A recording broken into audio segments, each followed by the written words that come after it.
சனாதன சூழ்ச்சி முயற்சிக்கிறது. அந்த சூழ்ச்சி எடுபடாது என்பதை இந்த நேரத்தில் விடுதலை சிறுத்தைகள் கட்சியின் சார்பில் நான் அழுத்தமாக சொல்ல கடமைப்பட்டிருக்கிறேன். தந்தை பெரியாருக்கு எதிராக விமர்சனம் செய்தால் அது புரட்சியாளர் அம்பேத்கருக்கு எதிராக செய்யப்படுகிற விமர்சனமாகவே விடுதலை சிறுத்தைகள் கட்சி பார்க்கிறது. அதை ஒருபோதும் நாங்கள் வேடிக்கை பார்க்க மாட்டோம் என்பதையும் இந்த நேரத்தில் நான் பதிவு செய்ய விரும்புகிறேன். சீமானுடைய போக்குகள் மிக கவலை அளிக்கக்கூடியதாக இருக்கிறது, அதிர்ச்சி அளிக்கக்கூடியதாக இருக்கிறது.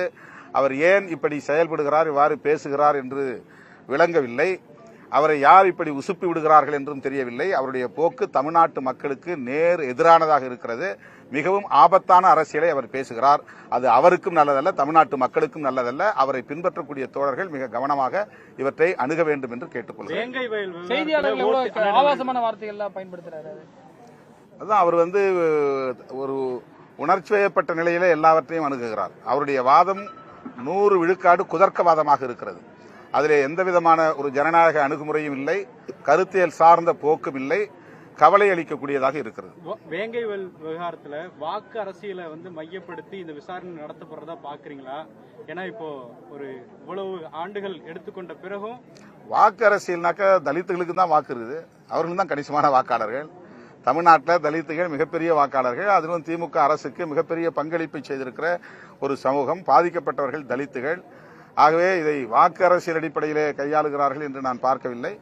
காவல்துறையினர் தொடக்கத்திலிருந்தே இதை நீங்கள் ஒப்புக்கொள்ள வேண்டும் என்று அந்த கிரைம் பிரான்ச் போலீஸை முதல்ல அப்படிதான் வற்புறுத்தினாங்க.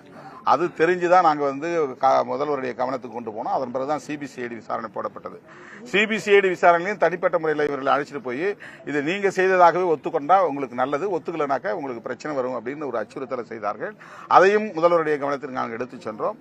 ஆனால் கடைசியில் இவ்வாறு அவர்கள் குற்றப்பத்திரிகையை தாக்கல் செய்திருப்பது ஏமாற்றம் அளிக்கிறது. மீண்டும் முதல்வரை சந்தித்து இது குறித்து காவல்துறை என்பது ஒரு நல்ல நோக்கம் தெரியலையே, தெரிஞ்சிருந்தா உங்களுக்கு சொல்ல. தமிழக காவல்துறை ஸ்காட்லாந்து யார்டுக்கு ஈக்குவலான ஒரு காவல்துறைன்னு சொல்றாங்க. சிபிஐக்கு போன வழக்குகள் பல வழக்குகள் தஞ்சாவூர் மாணவி வழக்கெல்லாம் சிபிஐ நம்பிக்கைக்குரியதாக நாங்கள் பார்க்கவில்லை. தமிழ்நாடு காவல்துறையின் மீது நம்பிக்கை இழந்ததால் வேறு வழி இல்லாமல் நாங்கள் சிபிஐ என்று சொல்லுகிறோம். சிபிஐ 100 விழுக்காடு நேர்மையாக விசாரிக்கிறது என்று இப்போது நம்பக்கூடிய நிலை இல்லை இன்றைய சூழலில். இருந்தாலும் வேறு வழி இல்லாமல் தான் நாங்கள் அந்த கோரிக்கை